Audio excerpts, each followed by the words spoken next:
A field of 43 NASCAR Nationwide Series drivers and cars set to take the Auto Club Speedway of Southern California momentarily. We go trackside to Dave Burns. And last week, Alan, Justin Allgaier told me before the race, I think we just haven't found the sweet spot when it comes to tuning this new generation of our cars. We'll give Jimmy Elledge and the 31 crew their due. After a practice he's described yesterday as fairly easy, they were working on the car, getting it very good for qualifying for Allgaier. It's the best it's been so far this weekend. Mike Massaro? Dave, Trevor Bayne starts the day third in the standings, but due to limited sponsorship, is not scheduled to start the next race in Texas. Today could go a long way in attracting sponsorship. Time now to go trackside for the command to start engines. Race fans, it is time for the most famous words in motorsports. Would you please welcome the Royal Purple 300 Grand Marshal, reality television star, and U.S. Olympic gold medalist, Bruce Jenner. Drivers, start your engines and let's go racing. Hi, buddy. Make some noise. Let me know when it's making noise appropriately. Oh, yeah, they were up against the wall running that above that top seam. And we still think you're the same bottom? Just let her go second seam off the wall. Nah, just let her go. We're all good. 3 and 4. Ready for racing in Southern California in the Royal Purple 300. Fans, check out Race Buddy. Enhanced coverage for select Nationwide Series races with more cameras than ever. Log on to NASCARNationwideSeries.com/RaceBuddy. Our ESPN in-race reporter today is the defending NASCAR Nationwide Series champion, Ricky Stenhouse Jr. Stenhouse already has one victory this season. That was a couple of weeks ago at Las Vegas, another very fast and very difficult racetrack.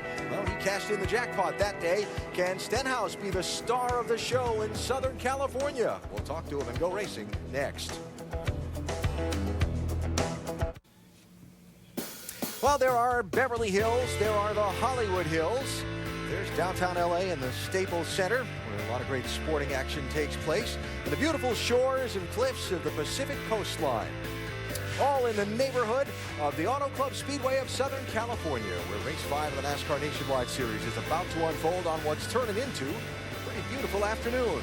As the cars roll off onto this giant racetrack, we get ready to talk to our ESPN in-race reporter for the day, Ricky Stenhouse Jr., the NASCAR Nationwide Series champion. Now, there's only a couple of 2-mile tracks on the circuit, Michigan and here. You see Stenhouse looking to boost that average finish a little bit higher here today. Let's talk to our in-race reporter. Hey, Ricky, Dale Jarrett, the ESPN. Do you have a copy? Yes, sir, Dale. I got you. All right, Rick, thanks for talking with us today. Our first question comes from our mailbag, and James in Rochester, New York asks, Ricky, you've won at the short track in Iowa, the intermediate track in Las Vegas. Now, what will it take for you to win at a bigger track like California? Well, it's going to take a lot. You got to have a good handling race car here. We got Roush Yates motors under our Ford here, which is huge for, these 1.5 or 2 mile track getting down the straightaway. So, it's going to take a combination of a lot, but we got to make sure our fenders are on it at the end of this deal. Hey, Ricky, just a couple of weeks ago in Las Vegas, a 1.5 mile track, the last run of the day, you really put a whipping on the field. Were there things that you learned about your car and your driving style there that day that will help you here today? I think so, but I think the main thing was just, having the mental confidence that you know what your race car needs at the end of that race. And Mike Kelly and the guys in the pits will do a good job at getting us tuned up and getting everything that we need to be fast at the end. And they're taking notes all day long. So hopefully we'll take the right notes, make the right adjustments, and go after this thing with a couple laps to go. All right, Ricky, thanks again for talking with us. You have a great day. Now, Andy's going to talk to your crew chief, Mike Kelly. Cool deal. Thank you. Hey, Mike, Andy in the booth. You got us? Andy, I got you loud and clear. Yeah, Mike, you're starting just a little farther back than maybe you'd like to. Looked like the car was a little loose in qualifying. How is that going to carry over to the race? I mean, with the qualifying under the race setup, does that mean a good thing or a bad thing for the race here?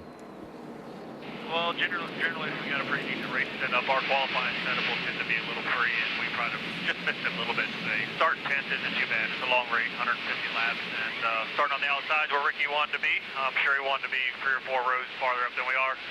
But the Roush 25th anniversary 4 has been fast since we unloaded, and looking for a good day today. Mike, this track and tire combination seems to give up a little speed as you put laps on the tires. How's that going to affect the strategy late in this race? Well, the nationwide Nationwide Series, you know, we're limited on this amount of tires we got, so it's key to know when to use them and when to put them on. You can't put them on at lap 15 and then have another caution at lap 30 or 40 and expect to be able to put a second set on. So this race is tough. Here in Texas, it's a long race. You don't have a lot of set of tires, and you just got to make sure you're on equal tires to the guys at the end. You know, if no one has any, no one has any. But if there's someone sitting here with an ace in their hole, it's going to be a long day. Mike, I'm sure you'll make good decisions today. Good luck. Thanks for talking to us. You guys have fun. I noted the deep breath he took when you asked him the strategy question. It's going to be a tough call at the end of this race.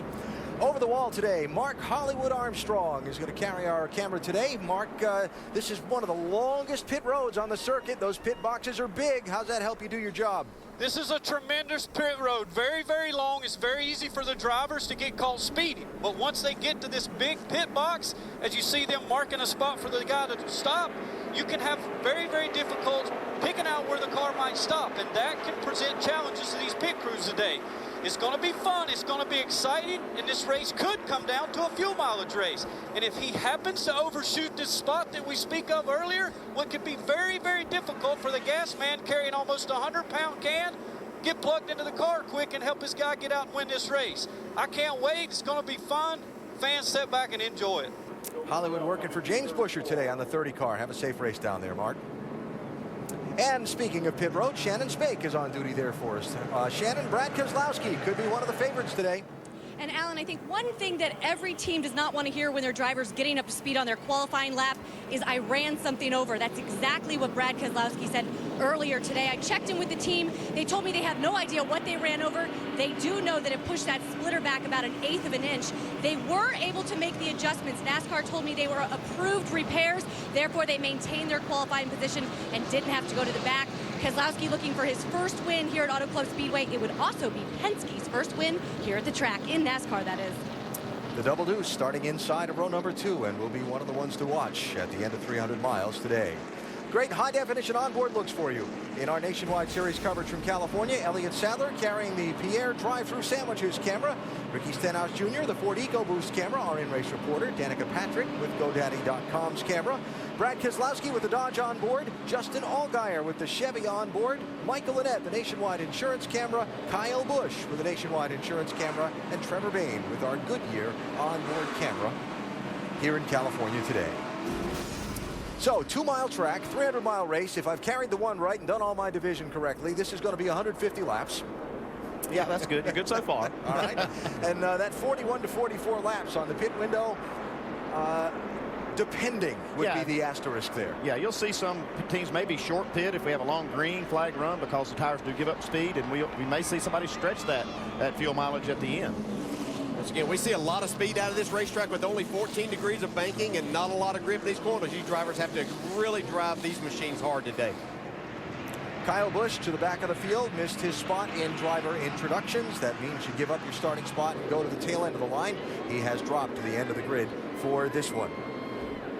So, will Joe Gibbs Racing win an 8th straight Nationwide Series event at this racetrack? Joey Logano, Brian Scott carrying those colors. Will it be a Justin Allgaier or an Austin Dillon or Sadler or Stenhouse continuing the streak of non-cup winners? Or will it be Logano and Keselowski bringing the cup drivers to the forefront at the end of 300 miles? We're set to go racing in Southern California. Green flag in the air.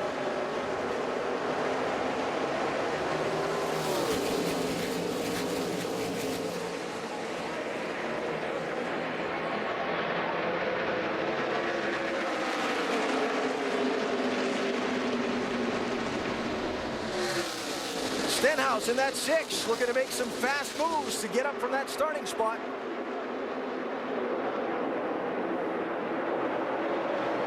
That's a good place to do it. There's not a lot of cars up there where he was. Kind of the long way around the racetrack, but we'll see cars span out all over this racetrack. They could get 5 wide if they want to, and they might before it's over.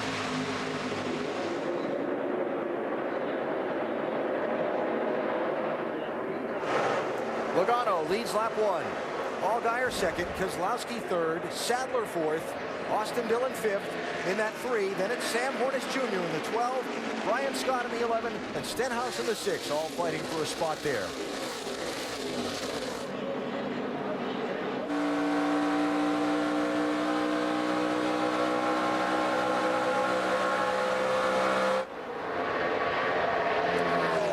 And so noticeable as we look down that backstretch and the cars coming at the camera. That splitter going up and down over the pavement, rippling as the cars go across the bumps. Yeah, one thing that's so great about this track, and it's so wide, is that if the car's not handling it exactly like you want it, say on the bottom of the racetrack, you can move up and change the way the car drives and actually change the balance. So you'll see a lot of guys doing that. Some of them using the bottom very effectively, but others can use that top lane to carry the momentum, like you see Austin Dillon right here. Yeah, don't adjust your TV or try to tie it down or something, think it's moving around, because these cars are what are really moving around a lot. And that's what puts such a premium on the driver knowing exactly where to be and where not to be on this track. At first side-by-side was for 5th place. Austin Dillon in the 3, Hornish Jr. in the 12.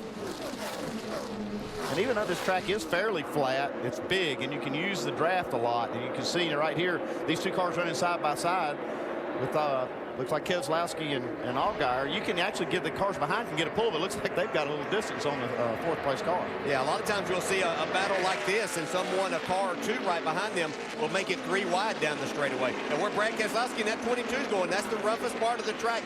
Really have your hands full, and then going across those seams makes it even more difficult. You can see he had to fall back in behind Allgaier. You all saw that car kind of skip up off the bottom there, and he did a nice job to kind of dance it up the track and slide in behind the 31 and not into him. Yeah, we talk about it's a wide racetrack, but most laps you need every bit of it on the exit of these corners. Yeah, you can see him losing the apron in the middle of the corner there, even going below the white line, which is totally legal here. While we watch some of the action out front, Kyle Busch, who's won the last 3 straight nationwide races at this track, has moved up from the tail end of the field, 43rd, and crosses the stripe here in 19th. That's a lot of cars. Yes, sir. But he's gonna have his hands full here today. Talking countdown about this racetrack exposing weaknesses, and right now this team just is having a difficult time. They've had to get cars ready for all different types of racetrack, and they also have been unfortunate to have some accidents and not be able to, you can see Kyle going down below the line to make a pass. So this is going to be another learning experience for this team. It is, and that's the thing about a track like this. You obviously got to have a big motor because the track is so long. It's bumpy, it's flat, so handling and mechanical grip is big, and then aerodynamics. So you got all of these programs really come into play at this track, and if you're deficient in one area, it can really show up here. There's a phrase you used earlier, will expose your weaknesses. Yeah, well, we know the one weakness that this team doesn't have, and that's in that driver's seat. Yes. Yeah, he knows how to get the job done, so they just have to try to make their cars and equipment better, and they will do that. Brian Scott in the 11, one of the Joe Gibbs Racing Toyotas, and Sam Hornish in the 12. Hornish slipping back a couple of spots here in these last few laps as Scott moves up and around him. Yeah, this 11 car looks very solid early on. We saw Brian Scott at Las Vegas, a 1.5 mile track, have a really good run there, got in racing and got some air taken off his spoiler and had an accident, but was very strong to that point. And Hornish, a couple of time winner at this track in open wheel competition, though there's very little that would translate from that to this. Joey Logano and Justin Allgaier started first and second. They run first and second. Well, we're very early, just 12 miles into the 300 today. Joey Logano leading the NASCAR Nationwide Series race at Auto Club Speedway of Southern California. Very early in the going, though. We are caution-free. Logano's led all the laps after starting on the pole. We're back in traffic. Some pretty good action here from 8th, 9th, 10th positions on back. Sam Hornish Jr. in the yellow 12. Brendan Gaughan in the 33. Trevor Bayne in the 60. Yeah, Sam Hornish made a good charge here. Early on in the race, made some laps. See Trevor Bayne trying to make that low line work. Yeah, that's pretty impressive what Trevor's doing there. That car looks like it's visibly loose and out of shape going through there, trying to hug the bottom lane in that rough part of the racetrack. He's going to try the high lane here. Yeah, you'll see this quite a bit. Drivers running different lines on each end of the racetrack, just searching around, trying to see what's the best and what's the fastest way around for them with their handling at this particular time. Just behind Trevor Bayne in the 11th spot is Kenny Wallace in the 09 car. Now, Kenny started in the 6th position But in the opening lap, a little bit of a jam up over in turn number 2 when he lost a couple of spots there and had to kind of settle in line. He's kind of maintaining here. He lost a spot to Trevor Bayne just a few laps ago, and now it looks like he's under attack a little bit from Cole Witt in the 88, but he's holding station pretty well. Yeah, it just looked like that. He didn't really like what his car did there on the original start of the race with the low air pressures and everything, and it kind of got him slowed down, lost a few spots, but it settled in nicely. Second place, Brad Keselowski in the 22, trying to find a way around Justin Allgaier in the 31 car. That's kind of seesaw. It looked like in the beginning laps that Justin Allgaier had as good a car, maybe the best car for about 5 or 6 laps. Had run down Joey Logano. Now he's lost contact with Joey and under attack from Keselowski. One thing that I have seen with this 31 car, what he was doing there early on was really utilizing the bottom of the racetrack. You can do that. You see Keselowski all the way below, down on the apron of the racetrack. And as you said, Andy, you can do that. But the 31, if you run down there lap after lap, then you're just going to wear the tires more and more and more. And what we saw in practice was these tires do have some fall off, so you abuse the tires a little bit too much by staying down there. Update on the second place runner, Dave Burns. Alan, his car right now has difficulty turning through the corner. That tight condition that can really help you in qualifying because your car is really under you, but sometimes you have to have a chance to work on during the race. DJ, what do you think? If a car is super comfortable in qualifying, if you're not Joey Logano out front, this can be a detriment. Yeah, you're really going to have to work on your car. And you get that tight situation. There's things that you can do. One of them is go down the apron, get that left front down there. That kind of does what we call de-wedging the car. It'll help the car to turn, get you a nice run up off. The other thing is if your car's tight, make a wider arc into the corner. Roll out of the gas, and then you can get a straighter shot on the exit. Yeah, what I'm watching from Allgaier now, looking at lap times, he's moving around the racetrack, and he is picking up speed. He was the fastest the last lap and the lap before that, so now you can see him moving his way back up closer to Joey Logano. Yeah, it's been a couple of different times that Brad Keselowski has run up to his bumper or even beside Justin Allgaier, but when he's got there, then Justin has changed his line, and he's made it work, and it's made him faster. And so, like Andy said, the gap between first and second now shrinking as Allgaier, trying that new line, closes in on Joey Logano for the race lead. Well, he looks stout right there, able to go all the way down that apron, get a lot of grip. And now that motor, that big motor under the hood's carried him down the straightaway. Yeah, sometimes you move up, it just cools your tires, especially that right front off just a little bit, especially in a pushing situation. Then you can go back to the bottom and run your fast laps.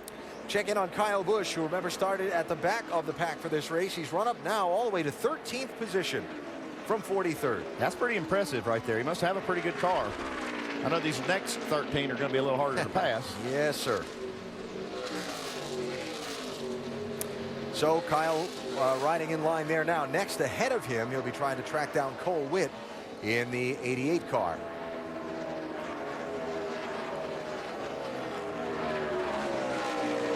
Logano, Allgaier, Keselowski. They've put a little bit of a gap on 4th place Elliott Sadler and 5th place Austin Dillon. About halfway through the first fuel run in the Nationwide Series race in Southern California. A new era of open-wheel racing begins on ABC tomorrow as the Eyes on IndyCar Series hits the streets of St. Petersburg. Defending champ Dario Franchitti begins his quest for a 5th Series championship. And Will Power, new track record starting on the pole. It's the Honda Grand Prix of St. Petersburg tomorrow, 12:30 Eastern on ABC. Back live NASCAR Nationwide Series race, Auto Club Speedway of Southern California. The Royal Purple 300 being led by Joey Logano, Danica Patrick in 21st position. Lead lap, Mike. You know, Alan, after practice yesterday, she was extremely confident, saying it was one of her best intermediate track practices all season long. It showed speed immediately. Early in this race, however, the car has not handled to her liking. It's been very loose, especially in the center of 3 and 4. The team over the radio just telling her, be patient, we've got a long way to go. All right, Mike, thanks. And up front, new second place runner. Behind Joey Logano is now that white Penske Dodge of Brad Keselowski. Yeah, this is what a lot of people were talking about in the garage area yesterday, that this 22 car really came on strong with a lot of laps on the tires, that they seem to be able to take care of them and can maintain their speed as good as anyone here. Yeah, he's about a quarter of a second faster last lap than Joey Logano, so his car really coming in with the laps on the tire. Update on Logano, the leader, Doc. And Joey Logano had been told by crew chief Brad Stevens that Adam Stevens that expect the car to start freeing up early on. With our setup, the car is going to get free, especially up off. Well, lap 10, Joey said, well, it was snug. Now it's starting to free up. Lap 20, which is 3 laps to go, Joey said, wow, we are really getting loose off of turn 2 on the bottom of the racetrack. And now it's getting worse and worse. So Adam said, left to your straight now, we're going to make a significant change on the starter. Right now, he's in jeopardy of losing the lead to Keselowski. Drives at 22 down into turn 3. Can he slide in front of him off? Well, he can slide anyway. Yeah, it's going to be a tough pass down there for Keselowski. You saw he's making most of his time up high and trying to make this pass now on the bottom. Yeah, I really like what I saw with his car up high. You don't have to turn the wheel as much, so you're not hurting the tires as bad, and you get a huge run down the straightaway, and that allowed him to use the draft, and now you can see he's making that pass on the inside for the lead. Oh, yeah, he'll be able to clear him easily off this corner. Here comes Logano. Looked like he was clear. But that momentum, boy, it really is a big factor here coming off the corner. Little discretion being the better part of valor this early in the race. Oh. Yeah, that'd have been lap 148 or 145, and he'd have slid right up in front and taken his chances on getting run into. Try it again. Yeah, still not enough momentum there. You've got to really have a big cushion for that to happen. You can see this has allowed Allgaier to get right up to them. Yeah, it looked like that when he started to make that pass. He had him cleared by a mile, and then that momentum closed the gap so fast. A lot of times what you'll have to do is that car on the inside too is if you're not exactly perfect down there, then you have to start pedaling the throttle just a little bit. And usually in that high line, if you're running that, you're wide open for a long period of time. Yep, not again. And this is what you love about this racetrack. As it's aged a little bit, and yeah, the surface has some character in it, the bumps and the seams and so on. But the options for racing lines just make the competition fun to watch. Is that not perfect? I mean, 3 totally different lines. You could fit another couple of cars in there if we had them up there. They're trying. Yeah, Allgaier's closed in on these boys. He says, go ahead and race a little bit. I'll see if I can make the pass. Keselowski still working on Logano, trying to get that lead, Shannon.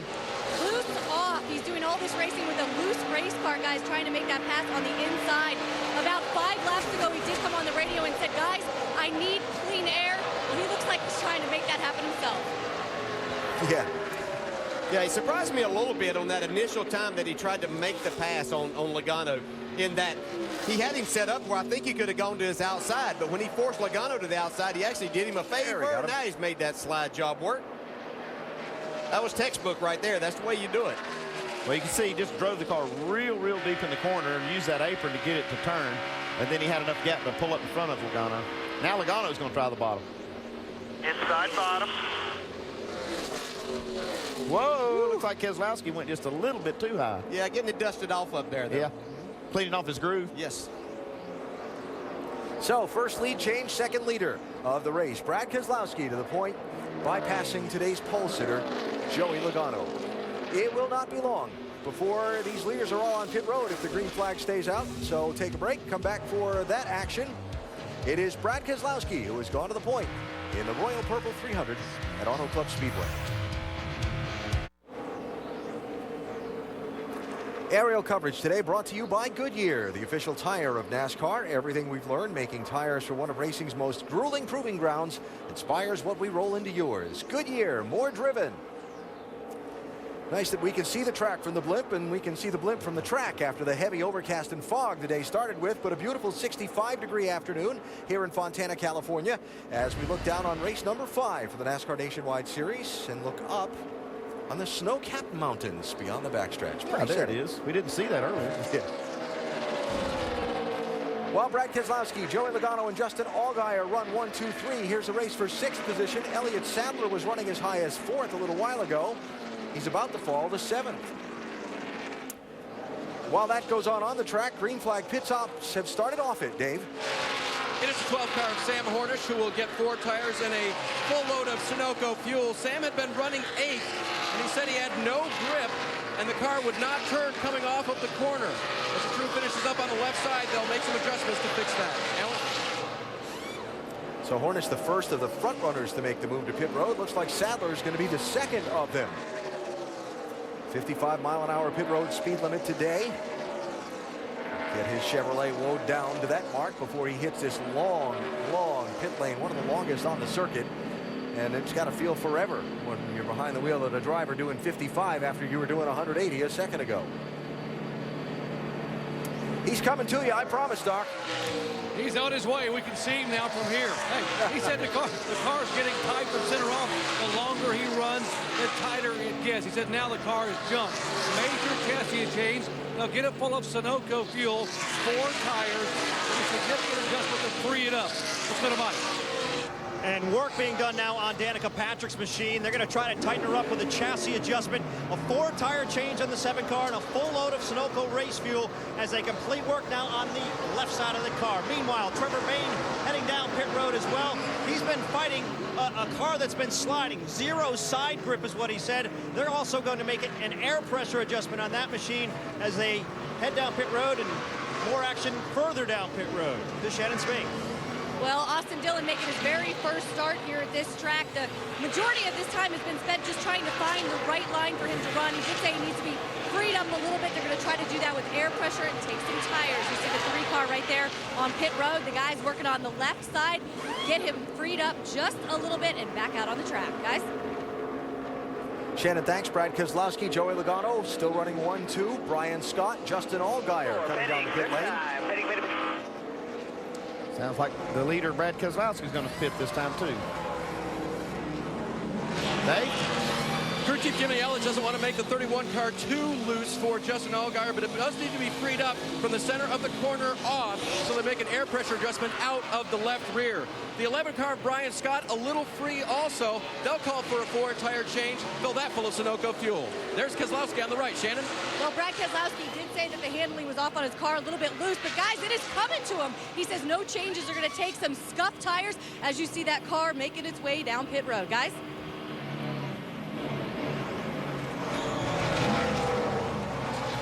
See, his pit box is very long. It's easy to get in and out of your pit stall here. You see that he has scuffed the wall. You see some paint right on that right rear quarter panel. Joey Logano also in, Doc. Said he can't afford to be any tighter in the center. Alan said, I'm really, though, free in and off. And so Adam Stevens said, here's what we're going to do, guys. Up 1 round on the track bar, air pressure change, 4 tires, get it completely full of Sunoco fuel, waiting on fuel. Now he's down and away, hustling off on the first stop of the day. We can see right there is the 22 of Brad Keselowski went by Logano. He put a significant amount of distance between, as they get back out on the track, between himself and the 18 through that pit exchange. It looked like it took a little extra time on that left rear as well as waiting on some fuel, that Doc said, but it's like he's got some ground to make up now on Keselowski. He put a pretty good bit of gap on Justin Allgaier as well on that set of pit stops. Here's Kenny Wallace, who had the lead by not coming to pit road yet under this cycle. His stop here at the conclusion of his 37th lap, Mike. Yeah, in a conversation between Kenny and his crew chief, Scott Cividelli, a while ago, all about trying to free that race car up. Kenny wasn't necessarily all that excited about it, but agreed because they were losing significant time to make an air pressure adjustment and a 4-tire change on the 09.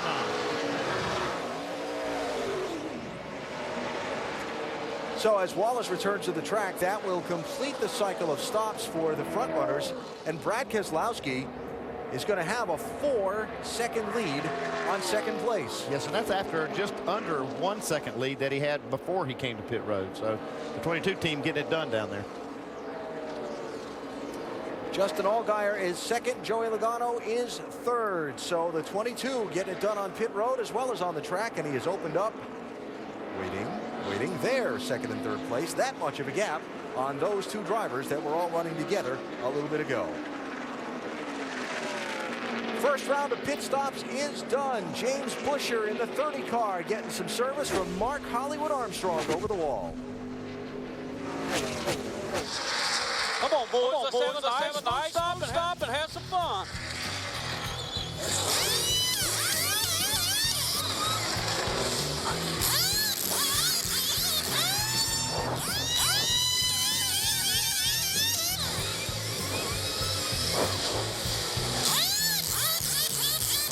Come on, baby. Come on.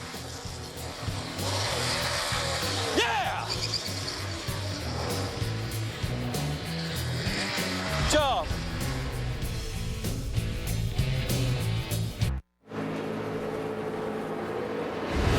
It's the Royal Purple 300 for the NASCAR Nationwide Series, Fontana, California. Make sure to go to NASCAR.com for all your latest NASCAR information. 86 of 300 miles are complete. Brad Keselowski, the second leader of this race.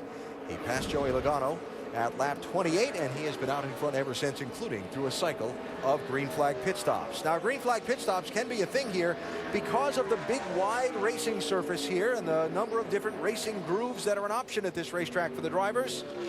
This racetrack has fewer wrecks by comparison than a lot of others, and this particularly interesting when you come from like Bristol last week, a short track. Yeah, it does create situations where we just see more of this green flag racing, and there's so many grooves to choose from. If you're trying to make a pass, it's not like you have to rub up against someone. You've got a lot of lanes to choose from. 6th, 7th, and 8th, Sam Hornish Jr., Austin Dillon, Ricky Stenhouse Jr., 12, 3, and 6, respectively. We saw Sam Hornish be the first one on the pit road. He got those new tires early that gained him some position. On the other side of it, Austin Dillon in the 3 was running up inside the top 5, and he's just a rookie, and understanding how quickly you can get onto and off of pit road here is something that he will learn more about, but he lost quite a bit of time in that exchange. Dillon, one of 11 drivers in this field today, making their first Nationwide Series start at this particular racetrack. That's a lot of learning to be done. Yeah, but he's done a good job behind the wheel in practice and qualifying, and he's done a good job so far in the race. And that, like I said, Dale, that's something that will come with experience and how to make that time up, getting down to pit road speed, getting back up off the pit road and getting up to speed. Yeah, and it's not something that you can really simulate. They're limited on tires, so it's not like you can use up a set of tires in practice or anything. Figuring out exactly how to do that, it's being around other cars, seeing what you did, and then advancing that. And we'll see throughout the day that he will probably get better at it as this race goes on.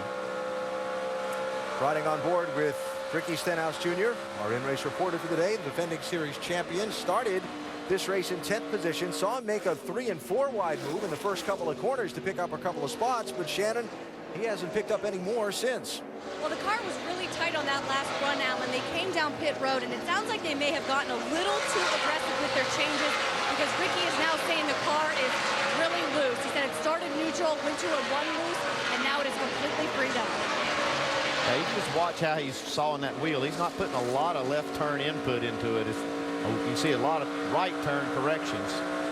Tells you just how loose he is. And watch the miles per hour in the telemetry at the bottom of the screen, and notice how little difference there is between that 186 top end of the straightaway and the center of the corner speed. Yeah, it's just a momentum racetrack. The more momentum, the least that you can lose that speed in the middle of the corner. It carries all the way around the track. And that speed difference would have been even less right after they made these changes of these tires. Now, after they get 8 to 10 laps on them, you do have to, it does fall off some. But that's the intention that Goodyear has with this tire, and because of this racing surface not having a lot of banking or grip. I have to think that Stenhouse was pretty surprised to have a tight race car at the beginning of this race, because they talked about how loose their car was in qualifying. That's why they qualified 10th, and that they felt like that would serve them good for the race. So now that they've loosened up, you can see him really sliding the back end around right there. He had his hands full.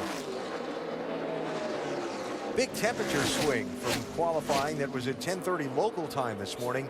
It was 54 degrees during most of qualifying. And now it's another 11 degrees warmer than that, and the sun is out instead of being filtered through the heavy overcast. And the sun beating down on this surface, and particularly some of those seams where the tar fills in the seams on the racetrack, that makes a big difference as it gets warmer. Yeah, and the big problem today so far is no caution flags. No time to work on it. Make adjustments like you would like to. A couple of cautions, you could come in here, maybe work on the car and make some changes, but with this thing going green, you don't have a lot of opportunities. Yeah, see Sam Hornish there in the 12th car, though. They apparently made a pretty good adjustment, because he ran the first few laps of this race really fast, made some gains, and then fell back. It looked like the handling really went away quickly, but it stayed better with him with this run. So whether it was air pressure or some chassis adjustment they made, Sam Hornish is definitely better. He's a run 6th right now. I want to get another look at the right side of that car next time the camera passes it on that side, because I think he may be kind of just like Keselowski. Might have a little of that blue paint on the right side of that yellow. Well, they're teammates. Maybe they have the same setup. You got to get that shot from the camera besides in the corner because he's right up against the wall in the corner. Has he scraped it up, or is that just the decals looking that way? Let's see. Well, he almost got against the fence right there if he wasn't before. No, he scraped it up. Oh, yeah. Hadn't hurt it much. I think he might have helped it. Maybe that was the adjustment that it needed. Well, Dave, the driver made the last adjustment, it looks like. And the radio transmission was, I might have hit the wall. Yeah, I think he did again. That's how close he was to actually missing it. But, DJ called it right. That adjustment was simply an air pressure adjustment on their first stop. Nothing on the chassis, so it's really come around to him. And he talked about what you guys have been emphasizing all day. As Austin Dillon dives to the bottom, you got to search your line. And that's what Sam's been doing. I think he's found a good place. So Dillon not able to get 6th position from Hornish as they continue a good tussle for that spot. Up front, Brad Keselowski leading Joey Logano by 4.5 seconds, a third of the way through today's race. Next race for the NASCAR Nationwide Series comes after a couple-week we'll call spring break. Friday, April 13th, who's the lucky one in Texas at that fast 1.5-mile track? ESPN2 qualifying 5 Eastern. The race starting with NASCAR Countdown at 8 Eastern. Also live on WatchESPN.com and the Watch ESPN app. Friday the 13th from Texas. Yeah, I think I can climb that fence so I can get in free. So let's see. We went Daytona to Phoenix to Las Vegas to Bristol, Tennessee to Southern California. Now the Nationwide Series has 2 weekends off and gets a chance to kind of regroup a little bit. These teams had a very difficult stretch. You saw NASCAR Countdown riding with the Roush Fenway Transporter guys for Ricky Stenhouse's team. The long haul across the country from the shops in the Charlotte, North Carolina area here to Southern California. But they get a couple of weeks to regroup and reset the equipment and get ready to head to that very fast Fort Worth track here in April the 13th. Caution is out. Yellow flag for debris.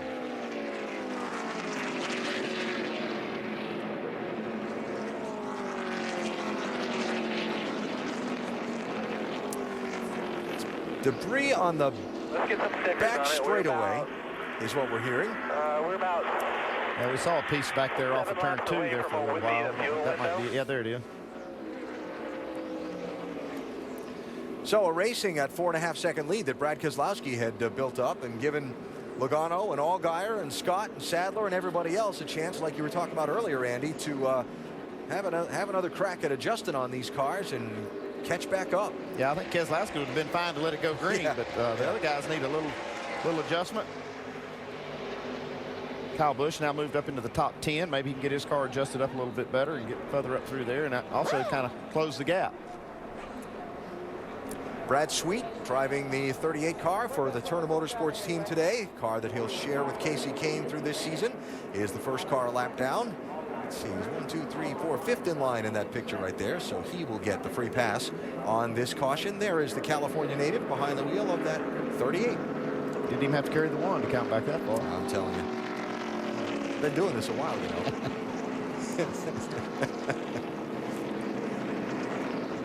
All right, so they'll take a minute and clean up the debris, and these pit crews will get ready to go back to work again.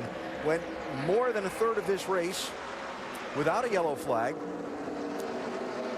Most of the leaders pitted at lap 35 and 36, so we're about 20 laps in.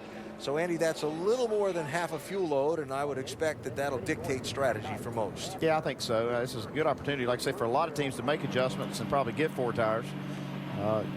You know, and we're seeing this thing go green, and that's the tendency. So you got to kind of plan on that we're going to have another long green run. It's really difficult on a racetrack like this, especially after we run this many laps, to even consider 2 tires. I mean, sometimes 4 doesn't feel like enough. Yeah, I wouldn't. I'd get 4 tires right here. We might see somebody roll the dice on track position, but I think they'd pay the price on the other end. Won the race last year, but on the last stop in the final laps. Kyle Busch driving the Gibbs 18 then. They went for 2 tires as the last of the leaders to pit, but again, that was in the last of the race. Yeah, we've got 92 laps to go right now. There you go. So 15 cars on the lead lap. Their opportunity to pit is here. Takes a bit for some of these front runners to work their way down the pit lane at 55 miles an hour to get to their stalls. Keselowski, Logano, Allgaier, Scott, and Sadler, the top 5. David? Fourth place, Brian Scott said that wedge adjustment was really good for us, but I need some more grip in the right rear. He overshoots his marks. They will make an air pressure adjustment now in the 11th. The 31 of Justin Allgaier running third place. They will make a spring rubber adjustment, putting one out of the left rear. Shannon? There's 4 stickers for Brad Keselowski. No changes. He's happy with the car. Doc? Joey Logano lost 3 seconds and 2 spots in the previous stop when the rear tire changer ran in front of the gas man. That's why they had to wait on gas this time. No problems. Flawless stop. Logano down and away. Great pit stop. 4 tires for the new leader. Obviously a big problem for the driver who led coming down the pit lane, Brad Keselowski. Yeah, he loses a ton of spots. 8 spots. That's going to be a lot of work when the green comes back out for Brad. The proximity of the car to the wall hampered the left side tire change. Yeah, you see him slide that left front. Slide right next to the wall. That's not a problem yet, but when the front tire changer comes around, not a lot of room. Oh, yeah. And the jack. That'll create a 20-second pit stop.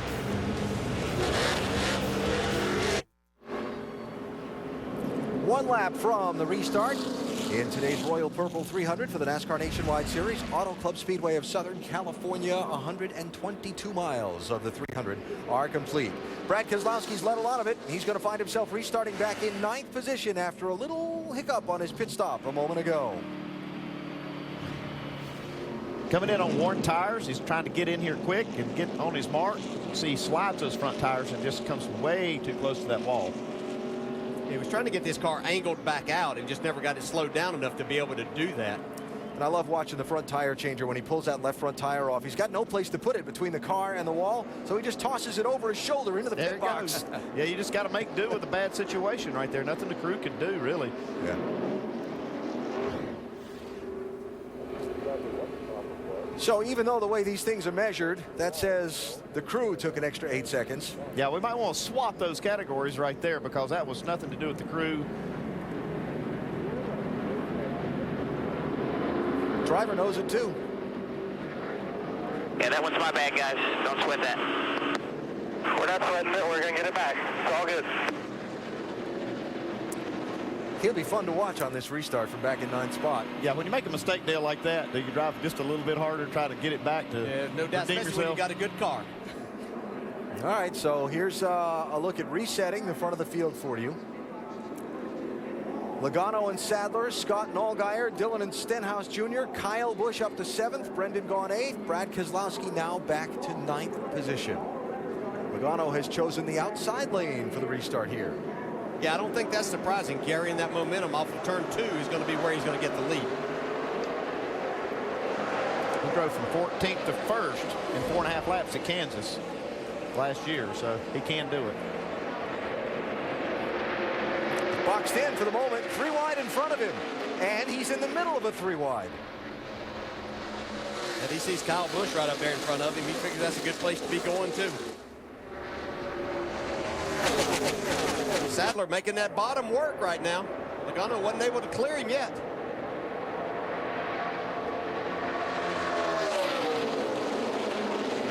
Allgaier and Stenhouse looking for a lane to open up.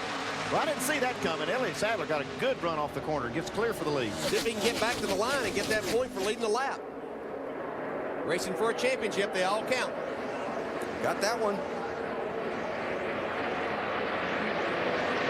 And Keselowski's gone nowhere on this restart. Still mired back in that thick pack. Whoa, that was Trevor Bayne in that blue car that bobbled and slid up the racetrack. A 60. Black, white, and blue there. Yeah, Keselowski was going up there against the wall where he had been running, but as the 60 car slipped, he had to go to the middle. Comes Austin Dillon to the inside.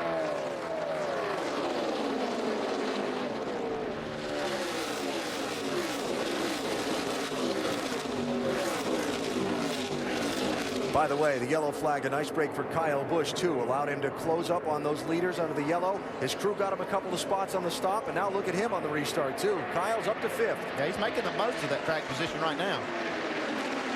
And this knot from 7th on back, while Logano goes back after Elliott Sadler for the lead. I think probably Sadler went at that restart really hard, knowing that was probably his best opportunity today. They don't have the car exactly right here today. They're going to make the most of it, but that point was valuable to them. It's something they've done a really good job of. Uh-oh, Danica's got problems. Mike? You can see the hood is up, guys. It's an engine issue. She came over the radio about 2 laps ago saying the engine is starting to stumble. Tony Uri Jr. said, well, if it's cutting out, come down pit road. Obviously, that's what they've done. They're looking up underneath the hood, trying to see if they can rectify the problem. But now they're putting the hood down, putting the pins back in. Doesn't sound good as they're pushing the car now slowly down pit road. And behind the wall, they'll go. Yeah, these engines are real durable, and they're very predictable in how far they'll go. But these kind of tracks like this carry so many high RPMs for a long period of time. It is very hard on engines. So while they push Danica Patrick's car back to the garage, mixing it up for second spot, right side of the screen, Stenhouse Jr. in the 6 by Elliott Sadler, Allgaier by Sadler. Yeah, well, Stenhouse saw Sadler go after that point, so he may want one too. Elliott had that kind of hero feeling for a couple of minutes on fresh tires. He can get a lot out of a race car. We've seen him do it qualifying and everything, and he's really good at that type of situation. So he got that. Now he's just going to settle in, because he told me earlier today that this car just wasn't as good as what they hoped it would be when they came here. They were just going to try to make a good, solid day of it. But, you know, he jumped up on the wheel and got that extra point.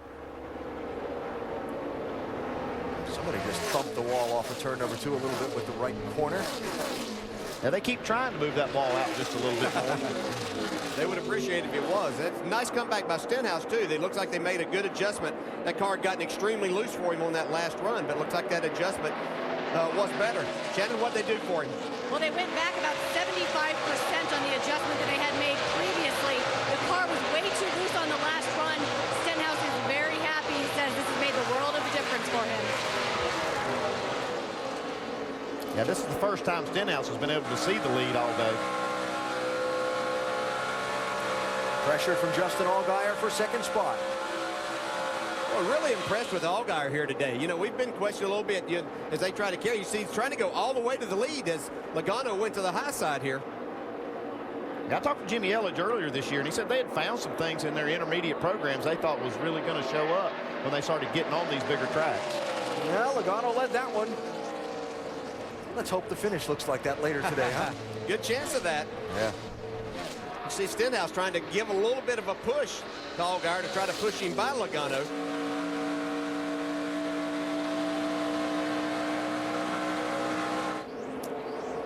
Hang on.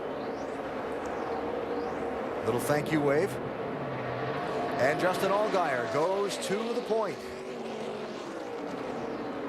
This car is really going through the center of the corner well here today, Allgaier. He's really able to make up a lot of time on that. Gives up a little bit on the exit by running that lower line, but really doing good through the center. By the way, it was the 81 car of Jason Bowles that scraped up the right side fender a little bit off of turn 2 a minute ago. Here goes Joey Logano back after Allgaier for the lead.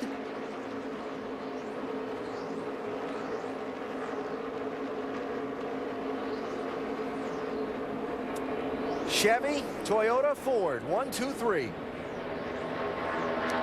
That's showing some strength right there from Logano to be able to hold that low line and actually pull Allgaier on the straightaway.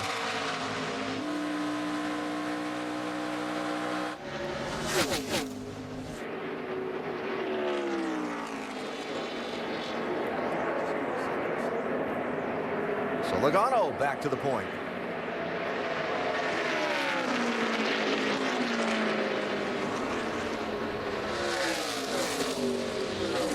Going to get a little ground on second place now as Stenhouse is going to come up, put a little pressure on Allgaier.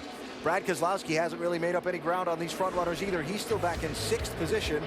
It is Joey Logano pacing the way as we close in on the midway point of today's race in Southern California. Tomorrow, the new season begins for the Eyes on IndyCar Series on the streets of St. Petersburg, Florida. Dario Franchitti begins his quest for a 5th Series championship. Will Power and Ryan Briscoe lead a Penske sweep of the front row. Should be a great race. The Honda Grand Prix of St. Petersburg, 12:30 Eastern, Sunday on ABC.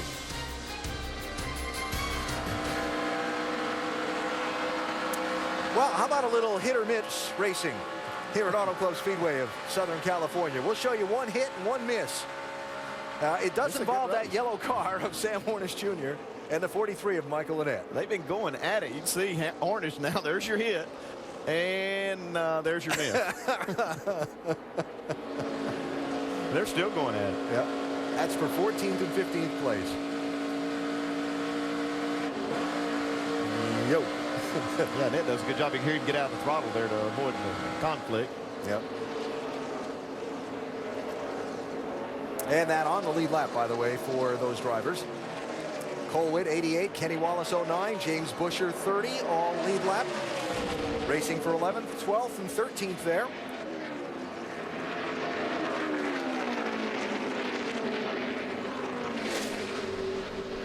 Oh, hang on there, Cole. Yeah, that's a tough position to be in right there. Kenny Wallace, the veteran of that group, taking advantage of his experience going around. Now watch the high this. side. Watch this momentum from Hornish. While they're doing that, he's getting the big run off turn 2 on the top. Wow. Clear. Man, passed one and got another one for change. Maybe get another one here. He's used every inch of this racetrack so far today now. And even wanted a couple of more inches a couple times. He's widening the groove a little bit off turn 2. Yeah.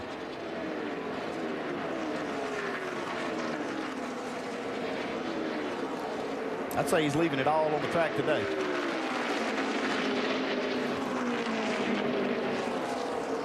Right side of the screen, there's your lead. Joey Logano, 18. Justin Allgaier tracking him down. Logano had gotten away. Allgaier's chased him back. And left side, James Busher and Sam Hornish. Man, that was a good job right there. He didn't back off a lick, did he? This young man, he's not afraid to push the pedal and hang on to it, hang it out a little bit. Just does a really, really solid job for this race team.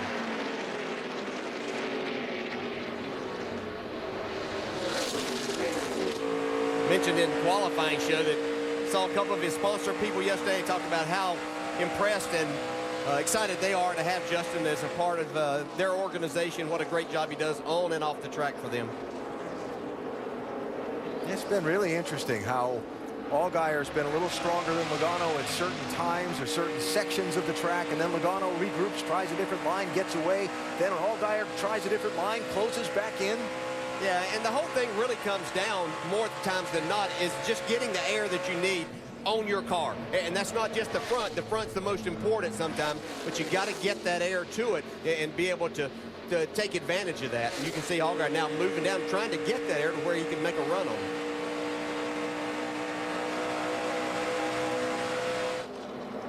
Logano pretty smart, though. He saw that Allgaier was running him down using that higher line. So he moved up there, took that spot away from him, said there's 4 more lanes if you want to run. Now they go all the way to the bottom. 4 more and the apron.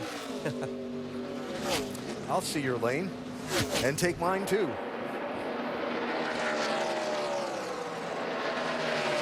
That's good racing. And you see they put a little bit of a gap on third place Ricky Stenhouse Jr. All right, try it again, Justin.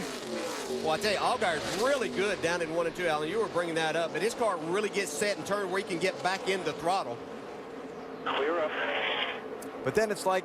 Got loose on that seam, dang it. You're 9 ahead, slow. It's like at this part of the racetrack, Logano gets a run off of 4, just enough to hold him off. Yeah, looks like Allgaier really drives it in turn 3 pretty hard. You have to be careful not to overdrive that. You'll lose your momentum getting off the corner. But you heard Justin Allgaier talk about he got on that seam, and what happens, you get your, whether it's the front or the rear tire, is going to determine which way it's going to make your car go. But either one is not a good situation. You'll see right here in a second, those seams aren't just now with the racetrack and the racing groove. They go across there, too, where some cracks have come up. They've had to fill those, too. And with Allgaier running that extreme low line, he has to cross those seams entering and exiting the corners, all of them. Past halfway. Pretty good racing for the top spot. Brad Keselowski led the early portion of the race. Problems on his pit stop kicked him back in traffic. Logano and Allgaier have been swapping the top spot since. Still a long way to go, though, today in California. What if you turned on your TV and it went right to your favorite channel? You know, you can with IOTV, and it's easy. Let me show you. Just press the settings button twice here on your remote control. Scroll to Viewer Power On. Find your favorite channel. I'm going to choose News 12. And voila. Turn on your TV and see what you want to see with IOTV.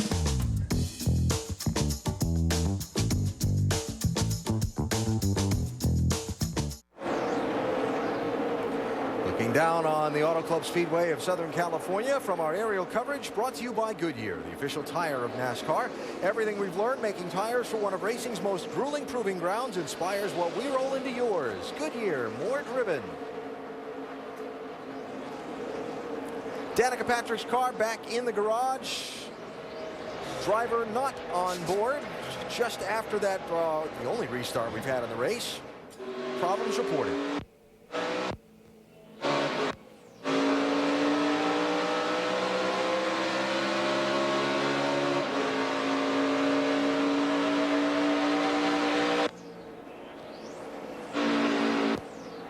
Clear. Inside on the corner here. Two inside there. Two inside. Clear front end. Two inside. Pulling a boat. That's your door. Bumper. Still there. You're clear. You're clear. Well, 7 car has been reported out of the race with problems. Mike Massaro is with the driver. And Danica has collected her thoughts and has stepped outside of a race car. When did you start to feel it fail? I only felt it fail on the front straightaway where it died, and then I pitted that lap. But earlier in the race, the water pressure went to 0 and started flashing. I got something through the front grill, and it went into the radiator, so it lost the water. And the Hendrick guys were just explaining to me that when the water goes away, there's no heat that heats the engine up, so then it gets to the coolant, and the coolant cools it down. So my oil temperature actually went down to like 165, and that's supposed to be 220 or 240. So it's just a chain of events that happens. So it's nothing that it's not the engine problem. It's not really anything. It's just a bad luck situation, and I feel like it's been a little bit of a tough start for the GoDaddy car this year, but I don't know.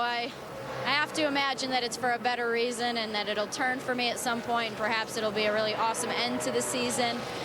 But it's just it's a shame to keep getting knocked down like this. But nothing of anybody's fault. We were just working with the car, trying to get it back, and actually had a decent restart there. And we were racing for the lucky dog. And when you're on the lead lap here, anything can happen on a restart. So we were just trying to get to that position, but unfortunately cut a little short.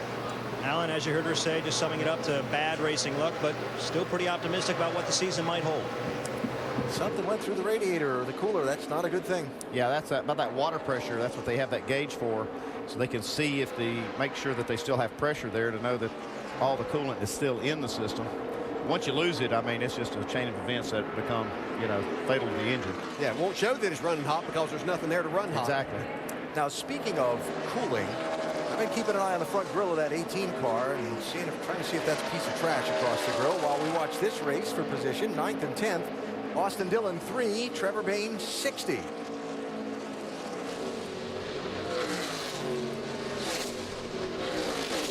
And Dillon's going to slide up and hang on to that spot for the time being. Quickly closing on green flag pit stops as well. And see that Bayne goes back by him again. That's good racing today here in California.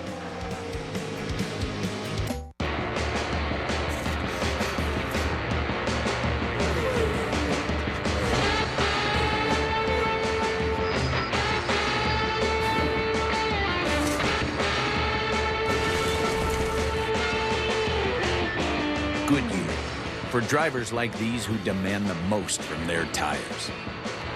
And everything we've learned making these tires inspires what we roll into yours. Goodyear, more driven.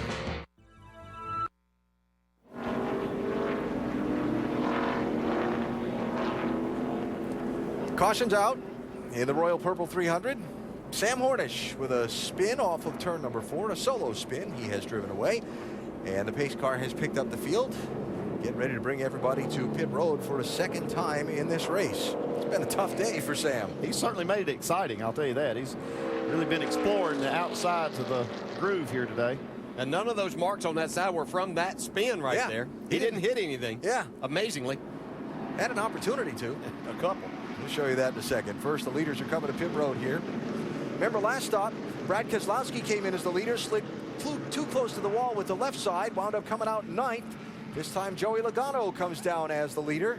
Keselowski is in 4th. I mentioned that because his pit crew's pretty good. Let's see how these stops turn out, Dave.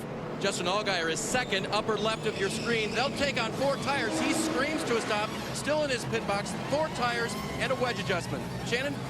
Brad Keselowski in his pit box, a little diagonal this time, guys, but it looks like the guys are going to come around to the left side. They are going to make no changes on this car the entire race, just 4 tires. As far as Ricky Stenhouse Jr., he's no right side grip. He said the track bar's got to go down and a wedge adjustment. Doc. 13.7 seconds, Joey Logano, 4 tires, a little bit of air pressure. I need to take off a little better. The car was a little bit free also on exit. Well, Logano, Allgaier hold. Nice gain for Brendan Gaughan. Keselowski loses 5 more. Kind of looked like more of the same. Almost looked like a replay. Yeah. So, caution out for the second time of the race after Sam Hornish Jr. went for a wild ride in turn 4. Watch this. I got it. Whoa, don't go that way. No. Okay. Good recovery. Yeah.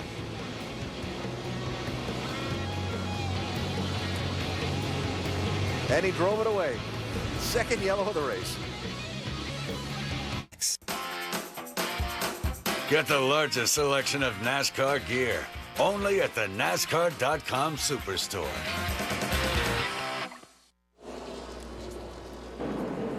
Back at Auto Club Speedway of Southern California, we are 55 laps to go. If you've just joined us, this is the Ram race rundown. Kyle Busch had to start 43rd because he missed driver intros, but he's on the move, and right now, up into 5th. I tell you, after about 8 laps, he was already up to 23rd. Like you say, he has mowed the field down in good position. Brad Keselowski, strong very early on, but some pit issues of his own doing. Has had 2 just horrible pit stops and overshot the pit the last time, got himself cocked in there sideways. You see it right here. Put himself in a bad spot, lost a ton of positions. He was fast early, but keeps giving it back. You know who else is fast? The team that has dominated at this racetrack, Joe Gibbs Racing. Both Joey Logano and Brian Scott on the move. Joey Logano's been stout, led 58 laps so far, along with Brian Scott. He's been up front all day as well. Danica Patrick, issues on the last restart, behind the wall, in the garage, an engine. Sounds like something went through the radiator, Nicole, and actually let all the fluid out, drops the oil pressure. So, yeah, she's got an engine problem. She's done today. Get ready for the restart, so let's go back upstairs to Alan. All right, Nicole, thanks. Kind of eventful so far through the first 2/3 of this race. Free pass, Mike Bliss, 17 cars on the lead lap. Brad Keselowski back in 9th again, like he was after the last set of pit stops. And Joey Logano this time going to take the inside lane for the restart as you look at the lead cars getting ready for the restart. Well, the outside didn't work last time, so he'll try this.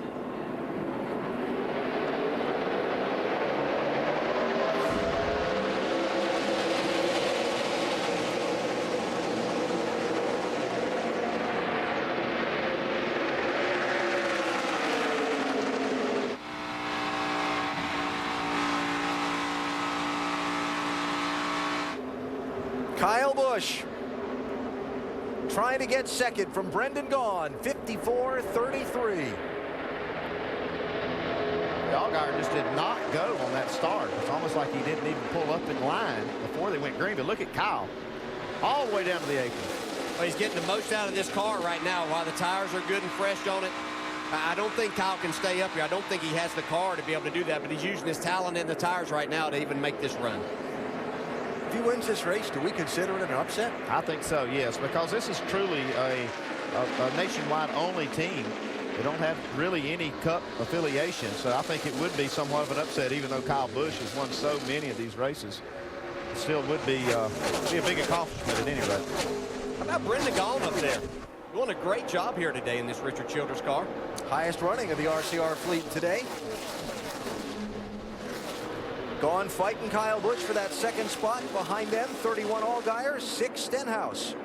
And this is where Brendan Gaughan made his first Nationwide Series start. He's made about 72 of them. His first one came here, 2001. See, Kyle realized right then that Ricky Stenhouse had a huge run on him. Able to pull down out of the way.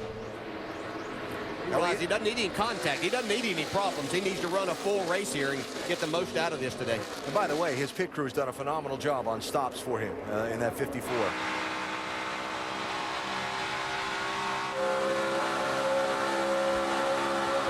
Dave, if we would consider it an upset if Kyle Busch were to win today, he's sure given it a good try. There's so many ways to look at this story, including the fact that when you have Kyle Busch as a driver, you can overcome a lot of things. But Mike Beam told me he's told Kyle that he doesn't need to overdrive this car right now in terms of where they are as a team. They said, in fact, after Vegas, where Kyle spun and wrecked the car, he told Kyle, you don't do that when we haven't given you a good enough car. Kyle was very upset with himself, but Mike backed him up and said, we did not give you the car. So today, as he tries to stay near the front, you guys have already addressed it, he'll only give that as much as the car will handle. Well, from starting at the back of the field, for missing his assigned slot in driver introductions, charging up into the top 15 in the opening laps, his pit crew gaining spots on every stop. One thing Kyle's good at, though, is really dissecting how his car's handling and telling his crew and crew chief what to do on these stops to adjust for it. And Mike Beam is a veteran himself. He knows what to do to adjust his car to make it do what Kyle's asking it to do. Now, speaking of adjusting and rising and falling, 31 car there. Justin Allgaier was racing with Joey Logano for the lead a minute ago. Now he finds himself back in 5th and racing for that spot with Elliott Sadler. Yeah, it looks like he's got his hands full with this race car this time. I don't know if it's a set of tires or an adjustment that they made, but really doesn't seem to be to Justin's liking. Oh, Stenhouse got a good run here in that 6. Yeah, it looks like he's got this car to his liking right now. And here comes Kyle Busch following along too.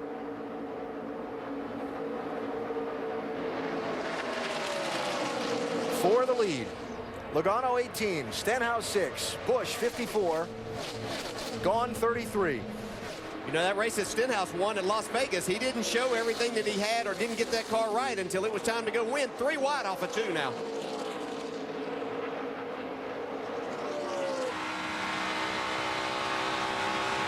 And into 3. Watch Kyle Busch go to the apron and get to the front right here.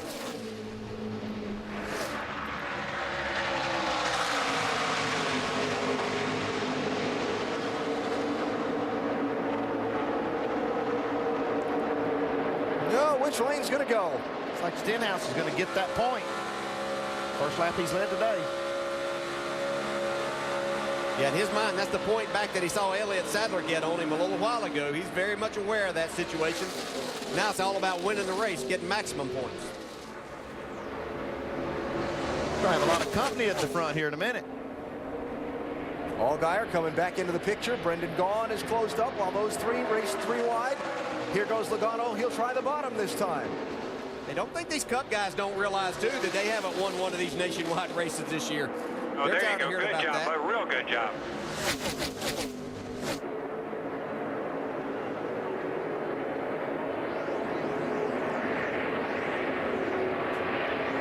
Joe Gibbs Racing.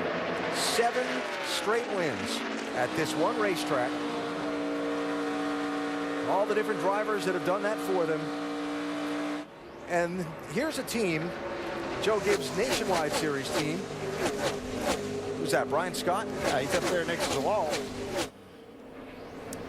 Speaking of Joe Gibbs Nationwide team, here's a team that lost its way, lost its advantage a little bit in the transition from the, oh, caution's coming out. Yellow's out. Caution's out. Caution's out. Debris coming off of 4. Keep it out. Yeah, you heard it. All right, come back to that story about the Gibbs team in a minute. Let's see, been about 10 laps since they pitted, Andy. Yeah, but it's just inside their fuel window here to go to the end. And you know, I would really like to get that thing full of fuel. That to say that fuel would be it, because they probably have 1 set of tires left that they might want to hold until later on. Yeah, because if you have a late caution, it'd be very advantageous to have a set of tires late in the pits. No tires. You can see, you can read Mike Kelly's lips. Just going to put gas in. They're going to act like they're changing tires, though. They're getting up on the wall. I think we'll see a lot of splashing and dashing here. Brad Keselowski worked his way back up to the 6th spot. See if he can get in his pit stop. Well, of course, they're not going to be changing tires probably, so get over there closer for the gas man this time. Well, it might not hurt him to get a little bit close this time. But also, if you're not changing tires, don't lock those tires up and slide them in that pit box. Then you'll be forced to take the time to change them. Absolutely.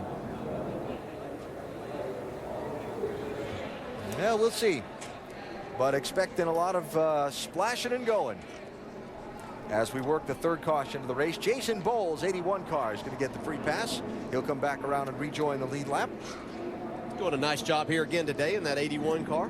Now, that 81 team has done well. They've switched to Toyotas and been running a lot better. John Monson, the crew chief over there, longtime veteran of this series, and the Truck Series, and the Cup Series. But just don't say I called him old. Started when he was really young. 45 to go. Pit stops, Dave. Important for fueler Brandon Griffith to get the 54 car full for Kyle. They should be able to make it after that. 2 tires, no changes. Shannon.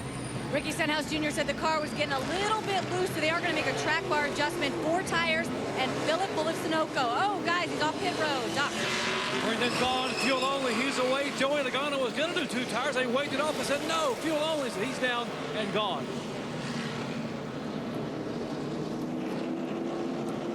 Brendan gains another spot. No tires all the way back till you get to Kyle Busch, who took 2 and lost 3 spots. Most everybody else just topping off the fuel tank. Got 45 laps to go. Who's going to win it today in Southern California? That's a good question right now. Justin Allgaier fighting his 31 car also on this restart once again. Here comes Kyle Busch. He's got 2 fresh right side tires.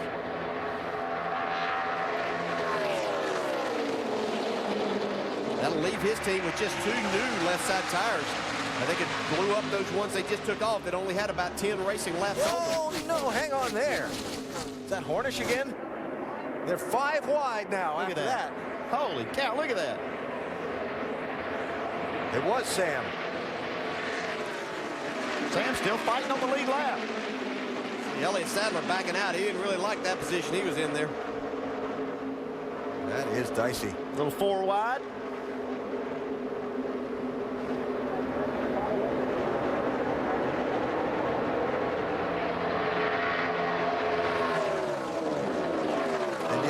Sadler's a championship leader who's talked about how they gave up big chunks of points at times last year by being conservative and being back in traffic. Well, circumstances shuffling back in traffic here. He's got a huge run right there. He was having to get out of the throttle, which is probably not a bad thing at this point. He's needing to save a little fuel also. Pushing Brad Sweet up through there. Whoa, Brad Sweet really loose right there in front of him. Maybe a little bit too much of a push that he got there. You got to understand, when you get that big push, that's nice, but you carried more speed down in the corner. For the lead, Kyle Busch looking on the 18 of Logano.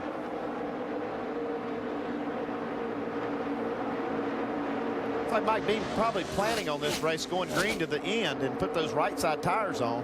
Looks like it's working pretty good so far.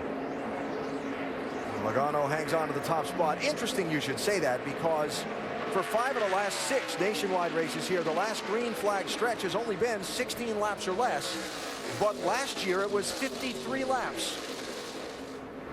Which trend plays out? I was going to say, now you got me confused. That's right.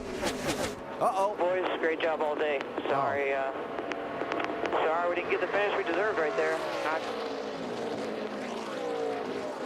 As Kyle Busch takes the lead, Allgaier's off the pace, Dave. Yep, you heard it. He believes the engine is gone now, and he was reporting way freer on the restart. That's why he was losing positions at first, but then the motor went away. Well, that's a heartbreaker for this team. They had the best run of the year for them going. Logano trying to come back.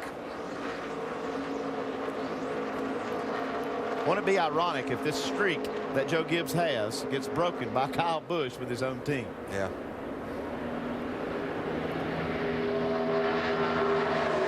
Don't count Stenhouse out.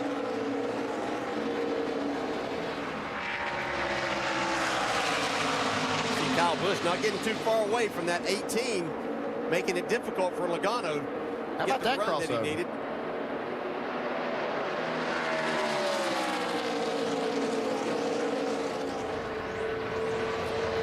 And while these guys mix it up front, look who's rejoined the picture.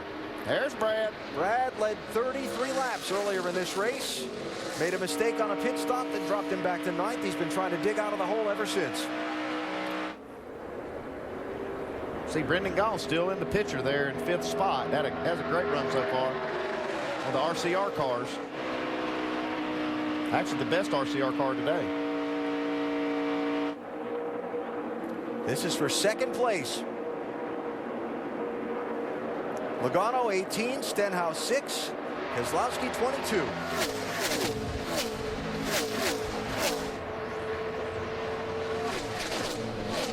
Kyle Busch has won the last 3 straight Nationwide Series races at this track, all driving for Joe Gibbs Racing. The Gibbs team has won the last 7 straight. Can Kyle pull the upset? And yes, we're going to call it upset. Driving for his own team, he's come from the back to the front. NASCAR Nationwide Series at California is brought to you by Royal Purple, the performance oil that outperforms. And we look down on this beautiful speedway from our aerial coverage today, brought to you by Goodyear, the official tire of NASCAR. Everything we've learned making tires for one of racing's most grueling proving grounds inspires what we roll into yours. Goodyear, more driven. They are driving hard today at Auto Club Speedway of Southern California into the final 31 laps of today's race for the NASCAR Nationwide Series. Kyle Busch, who started at the back of the pack by virtue of missing his spot at driver introductions, has come to the point. Brad Keselowski has moved around Joey Logano to 2nd. Who's got the fuel to the finish? Will we get another caution? How's the handling going to play out if we go in the long run? Oh, there's a lot to be determined yet in this one. We go up to speed with Nationwide Insurance and try and fill in some of the blanks on those stories. David, how about this 54 car and driver? Well, he's been asked to save a little bit of fuel, so perhaps they can make it to the end. We'll update that as time goes on. But Mike Beam told me this week he got on his crew for things that happened last week. Not that they lost a position or 2 on pit road, but leaving a wheel loose. He said, "You are professional athletes. I expect more out of you." Today, they have nailed it, and they've gotten Kyle positions and kept him up front. Dr. Punch? Joey Logano has been asked to save a little fuel and be very patient. It looks like we heard the patient part on the radio a moment ago. Joey knows he's got a good race car. Would like to be able to extend the Joe Gibbs streak for 8 consecutive races. Right now, having a hard time getting 2nd spot. Shannon. Well, Brad Keselowski goes around on the outside. Would you believe me if I told you he hasn't made 1 change to that car all day? Well, it's true. The only thing that's kept him from running up front the entire race is that he's had 2 poor pit stops. He restarted 9th on both of those, and you guys can see how fast he is on the track right now. The car is very good. As far as Ricky Stenhouse Jr., he's been dealing with the handling the entire race. Started loose, it went tight. They made a track bar adjustment on that last stop. But the most important thing, as far as points, is that Elliott Sadler is running behind him. You know that Stenhouse is looking for all those points as he goes for the championship. Doc. Brendan Gaughan has a great race car. He's been a little bit free on exit. The fuel-only last stop helped the race car. Brendan had a top 5 finish with this car at Las Vegas. Hoping to get a top 5, if not better, here today. Guys? All right, Doc, thanks. The lead pack there updated from pit road. There are a total of 18 cars on the lead lap. We've had just 3 cautions in this race. Question is, are we done seeing the yellow flag? Will we get another one later on? How's it all going to shake out? Yeah, it's hard to tell right now who might be trying to save some fuel, because they're really going to be close to making it to the end of the race. And we can see there's some cars catching these leaders. We're going to have some more company up front. Kenny Wallace is kind of leading the charge. He's been back there running really fast laps, some of the fastest laps of the race, and Trevor Bayne as well. There's Bayne in the 60. Kenny Wallace just behind him in the 09. Yeah, they've done a good job adjusting Trevor Bayne's car, and you can see there is Kenny Wallace doing a great job here today. Elliott Sadler doing a little drafting right there. That can save a little bit of fuel. So I say, you don't know exactly what these guys are doing up front to maybe try to save a little fuel, how hard they might be running.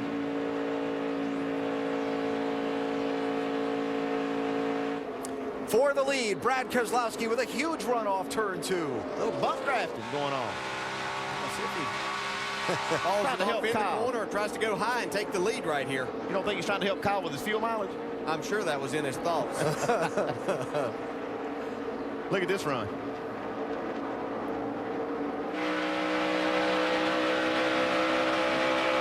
I think Keselowski's content to run right here, maybe try to save a little fuel. He's probably able to back out of the throttle just a little bit when he gets right there on the straightaway. Let's see here right now. This has been his strong point down here in 1 and 2, where he uses that high line and gets a huge run off of turn 2 down the back straightaway.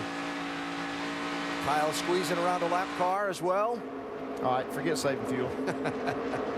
Well, you can do more saving when you're out front. Yeah, you really can. The only thing you have is, you know, you're obviously busting up that air that's right in front of you, but you can't dictate how you drive the race car there.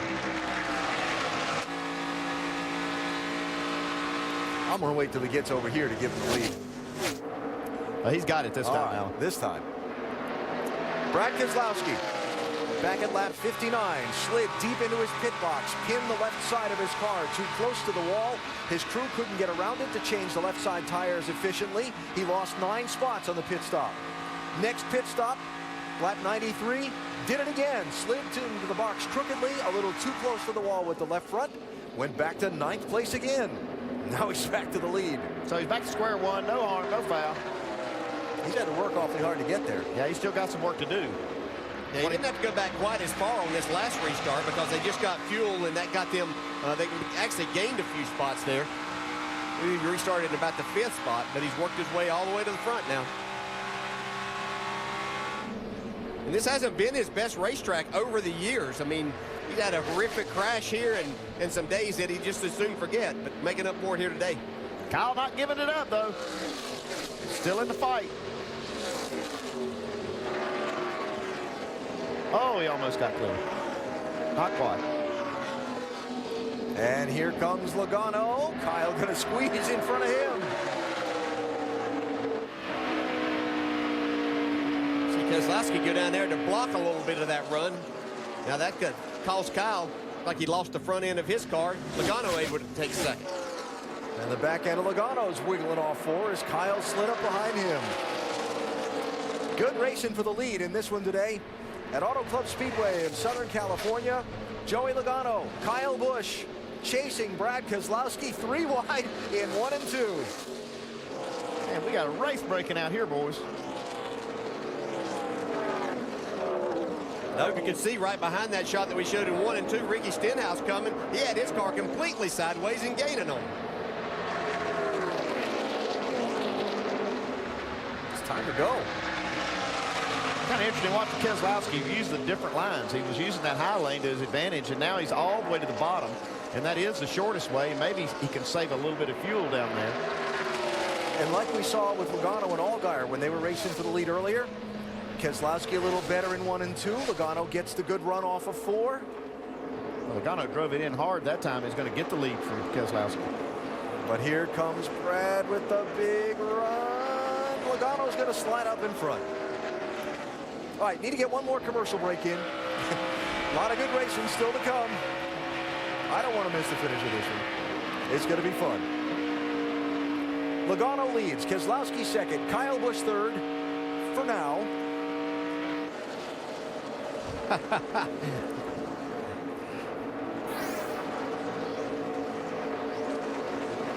That was a dead heat that time. 16 thousandths of a second between them at the finish. All right, let's get back to the finish of this one. We'll take the break now and come back and see who's going to win it.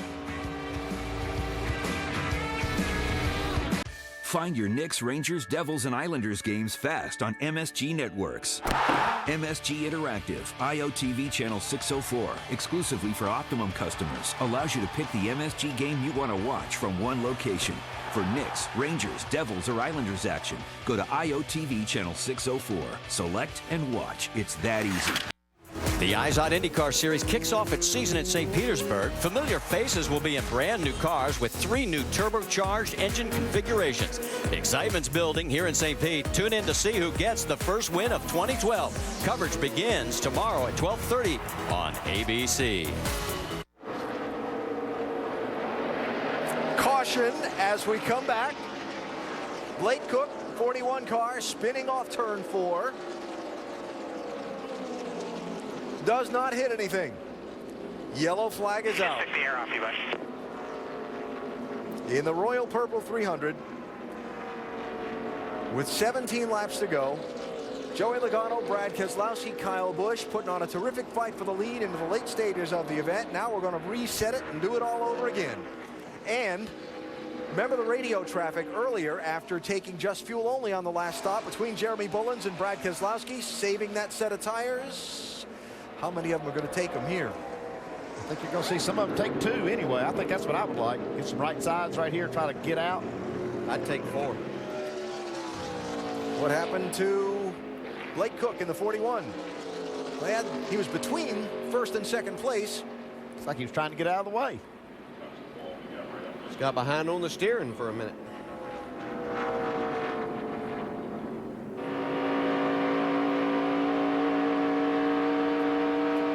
When I said 100%, I don't mean say fuel. Oh, here in front of the door. Caution is out. Save it. Watch him.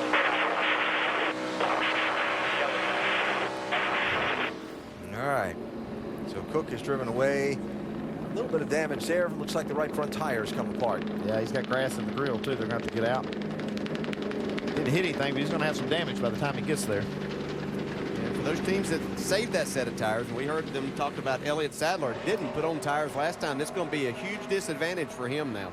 And he was trying to save fuel and hoping that he might gain some spots and really kind of might not win the race, but still a victory of sorts by that happening. But well, it's a gamble. I mean, they gambled that it was going to go green, and they lost. And so now they just have to make the best of it. Doc was telling us from pit road during that commercial break about some teams that did have fuel concerns. So this will erase that. Will erase that. But now the pit work, and let's also mention the driver's job on the pit lane that we've seen be a factor a couple of times today. Yeah, that's definitely been a factor for Brad Keselowski. He has really made 2 big mistakes getting his car in his pit box. Could be critical in setting the track position to determine the outcome of this race.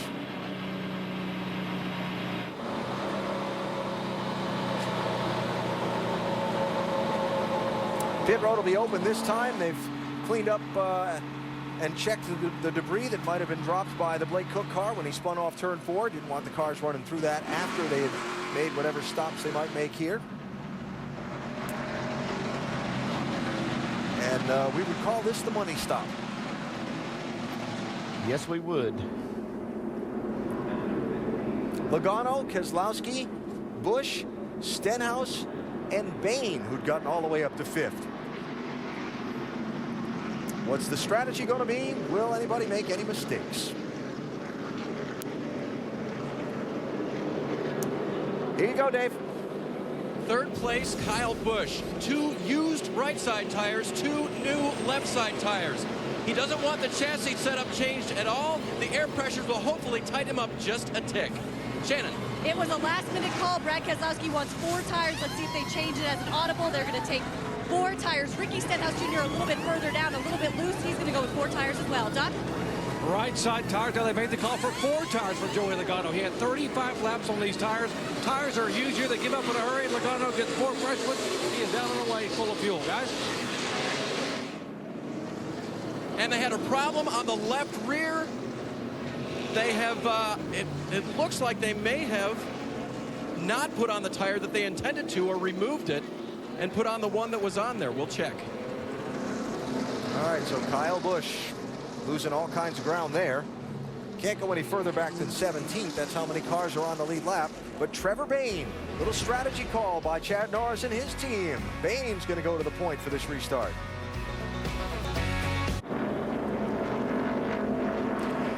Down to 13 laps to go as the field comes around to the start-finish line in the NASCAR Nationwide Series race at Auto Club Speedway of Southern California. Strategy has changed the front of the leaderboard. Kyle Busch, who was at the front of the leaderboard in 3rd position, now finds himself back in 17th. There's some troubles on their pit stop as they went around to the left side of the car. A little miscommunication here. Looks like maybe they had started out with the decision to go with 4 and then change in the middle. You can see the left rear tire changer coming around taking the lug nuts off. They have problems on the right front. It's like they probably, with that problem on the right front, decided to just go with 2, but the left rear changer had already taken the lug nuts off, so they've already lost the spots. Mike Dean made the decision just to go ahead, jack the car up, and get left sides too. Dave? That is it, Andy. I just confirmed with the team. The original plan was to take the 2, and when they had a right front issue, they had already spent time enough that they took the other 2 on the left side.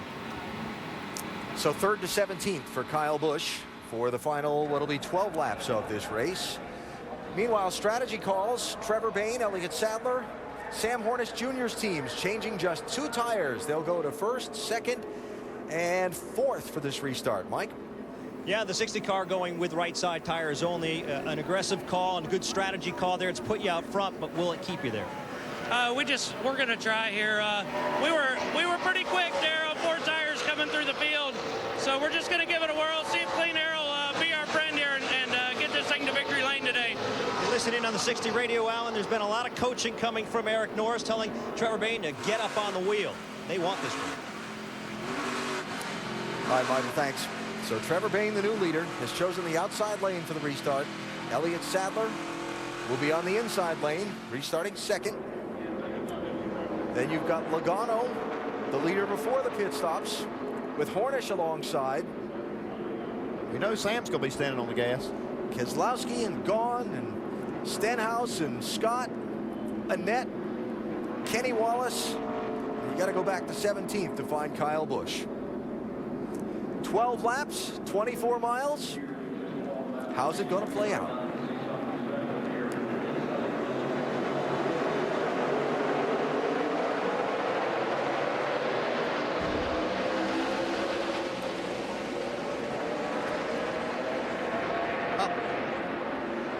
Look out, look out. Wow, tight squeeze in turn 1. It's almost like Sadler missed a gear there, so it looked like he had a good run. You see Trevor Bayne really sliding. Got a nudge from Keselowski as Keselowski slid up the racetrack. Joey Logano through to the lead. Kenny Wallace ducking out, making it 4 wide. Here comes Kyle. 5 wide. Contact there between Brendan Gaughan and Sam Hornish.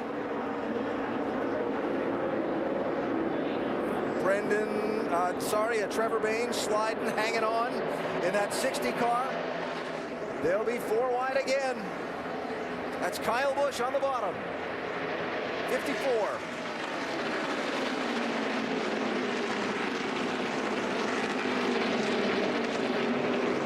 Look at Brendan Gaughan get the big run up the middle. Nowhere to go with it.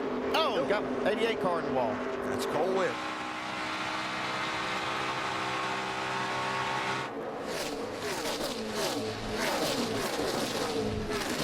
While you watch all this, Logano and Keselowski have gotten through to 1st and 2nd.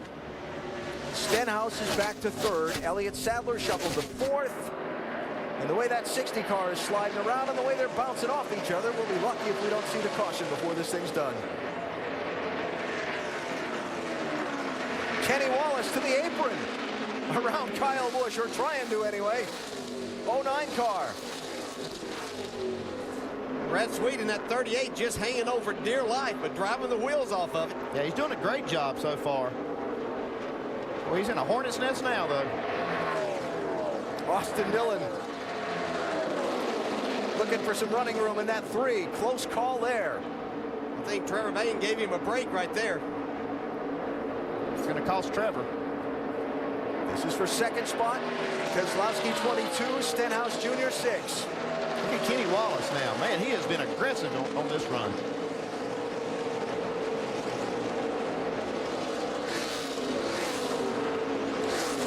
To borrow one of Kenny's favorite phrases, he's a race driver. He is a race driver right now. See Michael Annette in that mix in the 43 having a good run today. Showing 13th right now. That could change any minute, though. Yeah, that's what I was thinking, but you said it. Cole Witt off the pace in the 88 after scrubbing the wall there a minute ago. 2nd place still, 22 and 6. Keselowski and Stenhouse. That side-by-side racing allowing Logano to inch away. Yeah, Joey Logano smiling inside the cockpit of that 18 car, watching these guys race side by side.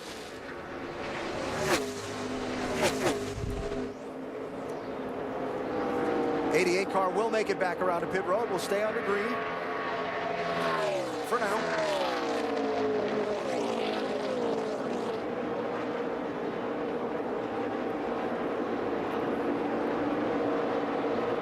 will say this.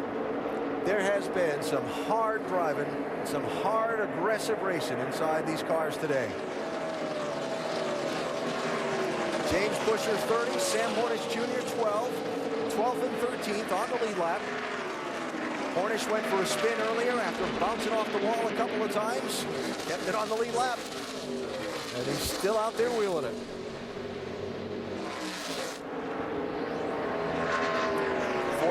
Mike Bliss, Trevor Baynes 60, Bliss on the lead lap. Got a free pass earlier.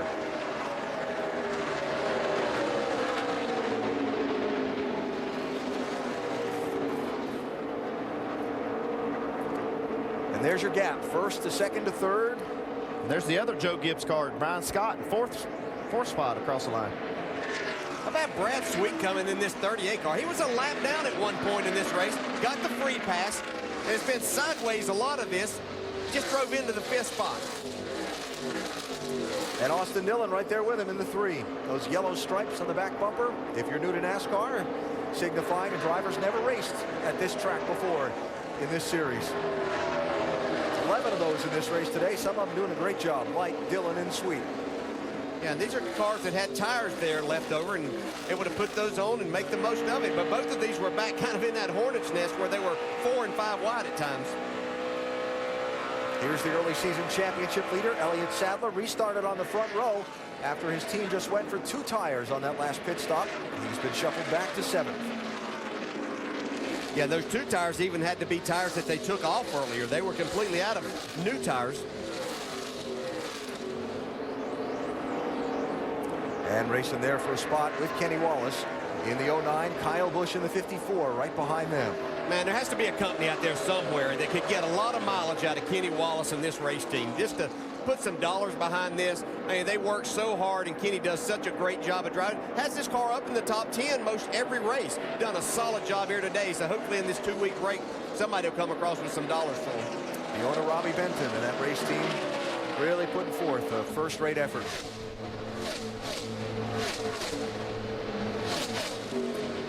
Kyle Busch trying to get one back. 3rd to 17th on the pit stop a minute ago after the miscommunication and the trouble. He may not win this race, but I sure knew he was here today. Well, he passed a lot of cars. More than anybody. Started at the back of the field, if you weren't with us earlier, for not being in his assigned place in driver introductions. Charged up into the top 15 in the opening laps. Every pit stop gained ground, and that's the real shame of the troubles they had on the last pit stop. Every stop today gained ground until the hiccup on the last one. 33 Brendan Gaughan, 43 Michael Annett for 10th and 11th place. Solid run by both of these drivers once again today. Brendan Gaughan's been up in the top 5 a lot of the day. Well, what can you say about Joe Gibbs Racing? Certainly the dominant team in the NASCAR Nationwide Series in the last several years. Though when they changed from the older style race car to the next generation race car, they struggled a little bit to maintain their pace that they'd had before. It's fair to say the other teams caught up with them. And for Joe Gibbs, he's used this nationwide program over the years as a farm system, if you will, developing talent for his NASCAR Sprint Cup teams, from drivers to crew members to crew chiefs. The guys that were his crew chiefs in this nationwide series a couple of years ago, they're in the Sprint Cup series now. They told me, Brian Scott told me yesterday here, that he felt like the Gibbs team had found something in their setups, in their research for this, that brought them back up to be competitive with the Childress cars and the Roush Fenway cars, and Logano's sure showing it today. Yeah, they might have to rename the trophy for this race the Joe Gibbs Trophy. Yeah. Yeah, I'd have probably lost some money if you were going to give me the other 41 and break this streak, but it's been pretty amazing.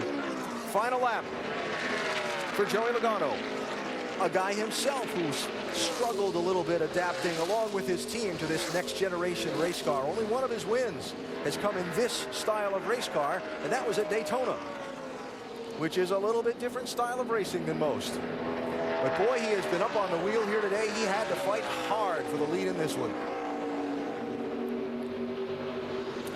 The all-time series record for consecutive wins by a team at a track extended by one. The 8th time in a row Joe Gibbs Racing wins in Southern California. Joey Logano to the checkered flag first. You're the man, Joe. I'm proud of you, buddy.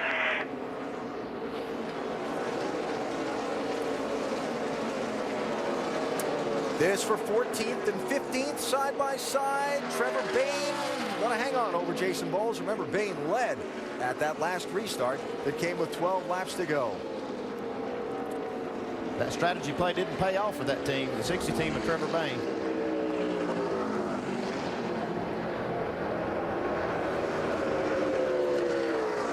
What a great leader, Joe Gibbs, celebrating with his team. That's just amazing. 8 in a row at this racetrack in this series.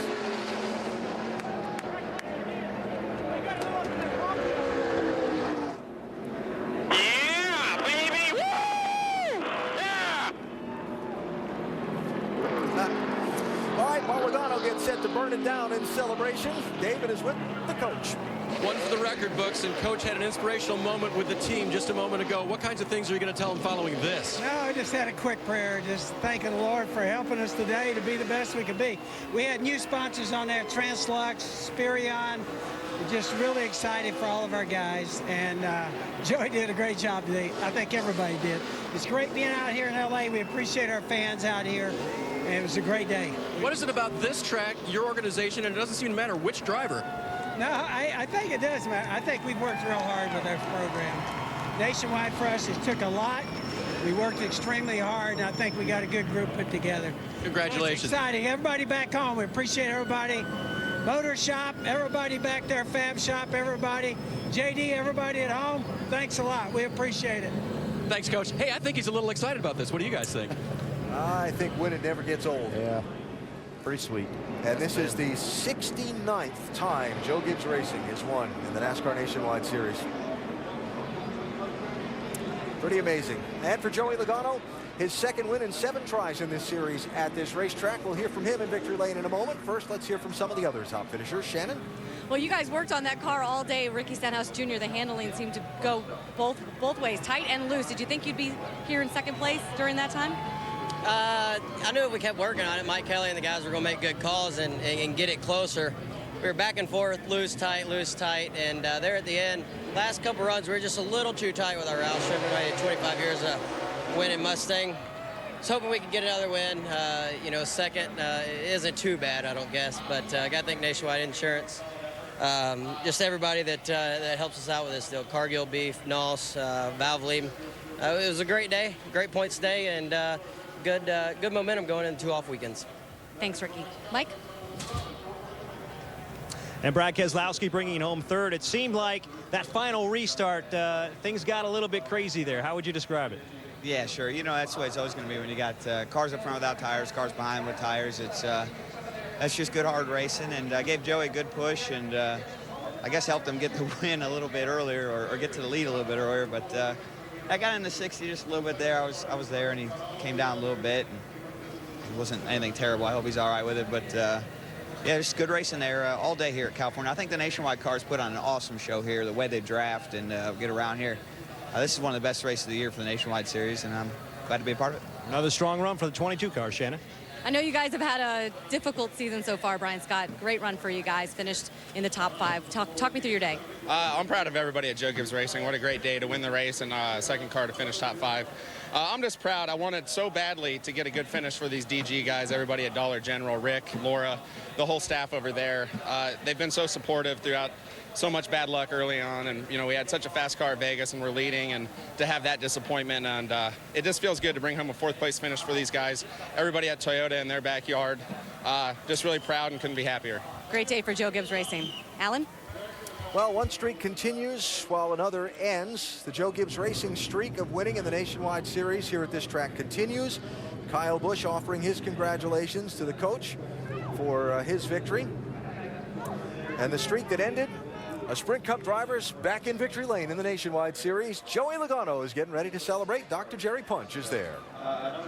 Joey Logano climbing out with the steering wheel, and the crowd responding with applause and a shower. Joey's 10th career victory, his second at Auto Club Speedway, and the streak continues for Joe Gibbs Racing. 8 in a row here. High fives and hugs. Let's get in here to Joey. Joey, congratulations. Hey, what was the key to this impressive performance for you today? Man, Adam Stevens had given me a great car, man. That's awesome. That was a class of the field all day. You know, they had plenty of shots at me. You know, restarts were hairy. I was good for a few laps, and I'd fall off, and then my car would come back. So, man, that was awesome. A lot of fun, too. Ran this Translux car for one race here and get them a win. Obviously, I think GameStop and Dollar General, Sport Clips, all the guys that help us out on the nationwide side here, and Home Depot, all those guys. So it's good to finally be back in victory lane, man. It means a lot to win these things. Means a lot to Joe Gibbs' organization. 8 in a row. What a streak for one team here at a racetrack. Alan? And the celebration is on for Joey, the Joe Gibbs team, and Toyota. You heard mentioned a minute ago, their home track just up the road from their United States headquarters. So it's on to spring break for the Nationwide Series after the opening 5-week stretch that's seen them crisscross the country. Couple of weekends off to regroup. And then it's on to Texas Motor Speedway for Friday the 13th. Little primetime action. Then Richmond later in the month, also another Friday night under the lights race. And on to Talladega to start the month of May. All those races have tickets available if you'd like to join us at the track. NASCAR.com/tickets. More post-race coverage, more of the top finishers in today's race. David, who you got? Well, I got Brad Sweet, but he's talking to Casey Kane over here, and Casey, wanted to give Brad his time in the sun because he's had all this before. But you were racing there at the end, man, and came home 6th. Yeah, I tell you what, I'm pretty happy. Goal was to get, stay on the lead lap and run, close to 10th was the goal. So we achieved that, and we were competitive at the end of that race. It was fun. The splitter was on the track way too hard at the beginning of the race. And I'm just so new to this stuff, I couldn't figure out what was wrong. And Mike Shiplett and the guys diagnosed it and got the splitter off the ground, and we were really fast, from that point on, and got those tires at the end, and we were able to make a run up to 6. So I'm really happy. So I know you don't think that you've got this all figured out yet, though, but I mean, at the end of the race, the ability to race the car there, that must have been really fun for you. Yeah, it was a blast to be that competitive in the race. Guys like Kyle Busch and Austin Dillon and all the guys that, just to be competitive and be racing those guys was fun. I just have to thank Great Clips for the opportunity to do this, and I'm just really excited, and got 17 more, so bring it on. Brad Sweet is here, and he is fast. Mike Massaro? There's an interesting day, to say the least, for Austin Dillon. He had a flat tire in qualifying, and after the second stop of the day, take a look at this splitter. It's sheared off here on the corner, and that's not what you want to see out of your race car. Still, you brought it home in the top 5. How were you able to do that? Well, 4 tires at the end was huge, and really, I'm not notorious for restarts, and actually had a good one there at the end, so I'm proud of that. I got frustrated in the middle of the race, just couldn't find a line that my car worked in, and my guys on pit road did a great job. I want to thank all our sponsors, Advocare, American Ethanol, and Bass Pro Shops, and Nationwide Insurance for letting us have this great series to run in. You mentioned the frustration. In times like that, it's easy to lose your composure. How were you able to keep it? I have a great team behind me, and they really kept me focused and told me we were doing a good job. That's our first time here, so we worked on it, learned all race long, and, champions, they don't get frustrated, so you got to really focus and do your job when it comes down to it. And Austin Dillon certainly did his job, guys, bringing home 5th. Michael, thank you. We've heard from the top 6 finishers today. As the pictures and the interviews continue in victory lane, let's look at the final results from this 5th race of the season, the 300-miler here in Southern California. Joey Logano keeps the streak going for Joe Gibbs Racing. Yeah, pretty impressive run. So just like we saw from Brad Sweet, that was just incredible. Kenny Wallace, another great run for him. Yeah, our points leader, Elliott Sadler, back in 9th, lost some of his points lead down to 18 now. Gave up about 7 spots. And the final lead lap car was 18th place, Mike Wallace. And those the top 20 finishers from today's race. Dale mentioned Elliott Sadler, championship leader. Dave is with him. And top 10 for him, but obviously wanted more than that today, Elliott. Where was the day going wrong? Well, we were just a little tight today, but we got grass on the grill, and we needed to come in and take time and clean it. We put 4 tires on, and we did that with, 40-some laps to go. That caution was 17 laps to go, the 41 car when he spun. That just killed us. We had no more tires. We was in really good till then. We were saving fuel the first part of that run. We won't have plenty to go after him at the end, and we were really, really fast. So that took away our top probably 3 or 4 finish. But honestly, to finish 9th, the way our day went and the way we were on older tires at the end, we'll take that and move on.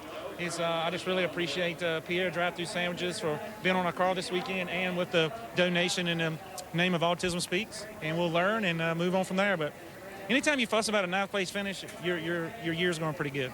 Good perspective from the championship leader, Alan. There you go, Dave. So Elliott Sadler maintaining the early season pace where the championship is concerned as the Nationwide Series heads to spring break for the next couple of weekends. Thoughts on what you saw here today in Southern California? Oh, fantastic racing. You know, so many times we get here and somebody kind of runs away with the show, but we saw great racing up front. Yeah, this is one of the raciest tracks on the Nationwide Series schedule. 8 in a row at this track for the coach, Joe Gibbs. Joey Logano celebrates the win today. Friday the 13th, our next race, Texas Motor Speedway. Sports Center is next. This has been a presentation of ESPN, the worldwide leader in sports. Somewhere between the cutthroat world of Hollywood and the harsh environment of the high desert exists a place even more vicious. That one's my bad, guys. Where danger lurks around every turn and where dreams come true for only one.